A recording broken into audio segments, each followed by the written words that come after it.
എല്ലാവർക്കും കുഞ്ഞിപ്പെണ്ണ് യൂട്യൂബ് ചാനലിലേക്ക് സ്വാഗതം. ഇന്ന് വിജയദശമിയുടെ ഐതിഹ്യത്തെക്കുറിച്ച് നിങ്ങളോട് പറയുവാനാണ് ഞാൻ ആഗ്രഹിക്കുന്നത്. കന്നിമാസത്തിലെ വെളുത്ത പക്ഷത്തിലെ പ്രഥമ മുതൽ നവമി വരെയുള്ള 9 ദിവസങ്ങളിലാണ് നവരാത്രി ആഘോഷിക്കുന്നത്. നവരാത്രി എന്നാൽ 9 രാത്രികൾ എന്നാണ് അർത്ഥം. ഭക്തി നിർഭരമായ ഈ 9 ദിവസങ്ങൾ മലയാളികളായ നമ്മൾ ഭക്തിയോടെ ആഘോഷിക്കുന്നു.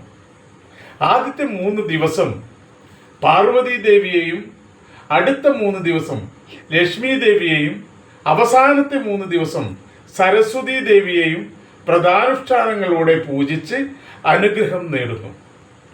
ഈ 9 ദിവസം കഴിഞ്ഞു വരുന്ന 10ാം ദിവസമാണ് വിജയദശമി എന്നറിയപ്പെടുന്നത്. അന്നാണ് കേരളത്തിൽ നവരാത്രി ആഘോഷിക്കുന്നത്.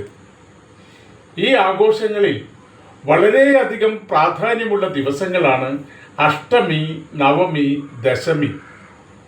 പണിയായുധങ്ങളും പുസ്തകങ്ങളും പൂജയ്ക്ക് വെക്കുന്നത് ദുർഗാഷ്ടമിയുടെ സായാഹ്നത്തിലാണ്. ഇതിൻ്റെ ഐതിഹ്യം എന്താണെന്ന് അറിയാമോ?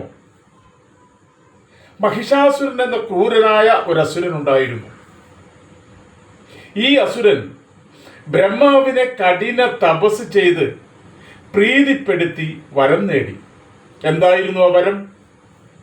ദേവന്മാരോ മനുഷ്യന്മാരോ തന്നെ വധിക്കരുതെന്നും ഒരു സ്ത്രീയാൽ മാത്രമേ താൻ വധിക്കപ്പെടാൻ പാടുള്ളൂ എന്നുമായിരുന്നു വരം. ബ്രഹ്മാവിൽ നിന്നും കരസ്ഥമാക്കി ഈ വരം പിന്നെ മഹിഷാസുരൻ എന്താണ് ചെയ്തതെന്നറിയാമോ? 3 ലോകവും ആക്രമിച്ച് കീഴടക്കി ദേവലോകം കീഴടക്കിയ മഹിഷാസുരൻ ദേവേന്ദ്രനെയും മറ്റു ദേവന്മാരെയും തുരത്തി ഓടിച്ചു. ഭയന്നോടിയ ദേവന്മാർ മഹാദേവനെ ശരണം പ്രാപിച്ചു. തുടർന്ന് ബ്രഹ്മാവ്, വിഷ്ണു, മഹേശ്വരന്മാർ ഒത്തുചേർന്നപ്പോൾ കോപാകുലരായ ത്രിമൂർത്തികൾ തങ്ങളുടെ കണ്ണുകളിൽ നിന്ന് അഗ്നി പ്രഹരിക്കുന്ന പ്രകാശരശ്മികൾ തൻ്റെ മുഖത്തു നിന്നും പ്രവഹിക്കാൻ തുടങ്ങി. ദേവേന്ദ്രൻ ഉൾപ്പെടെയുള്ള മറ്റു ദേവന്മാരും ചേർന്ന് പ്രകാശരശ്മികൾ പ്രവഹിച്ചു തുടങ്ങി. എല്ലാ രശ്മികളും സംയോജിപ്പിച്ച് ഉടൻ തന്നെ 1000 കൈകളുള്ള ഒരു സ്ത്രീ രൂപം ജന്മമെടുത്തു.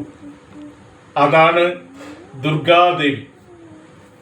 മഹാദേവൻ സ്വന്തം ശൂലത്തിൽ നിന്നും മറ്റൊരു ശൂലം സൃഷ്ടിച്ചു ദേവിക്ക് നൽകി.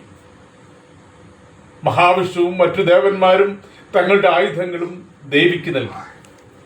മഹിഷാസുരന്റെ നിഗ്രഹത്തിനായി ഒരു സിംഹത്തിന്റെ പുറത്തേറി ദുർഗാദേവി പുറപ്പെട്ടു. 9 ദിവസത്തെ ഘോര യുദ്ധത്തിന് ശേഷം 10ാം ദിവസം മഹിഷാസുരനെ വധിച്ചു. ദുർഗാദേവി വിജയം വരിച്ച ഈ ദിവസമാണ് വിജയദശമി എന്നറിയപ്പെടുന്നത്. സരസ്വതീ നമസ്തുഭ്യം വരദേ കാമരൂപിണി വിദ്യാരംഭം ഹരിഷ്യാമി സിദ്ധി ഭവതു മേ സദാ. എല്ലാവർക്കും നമസ്കാരം.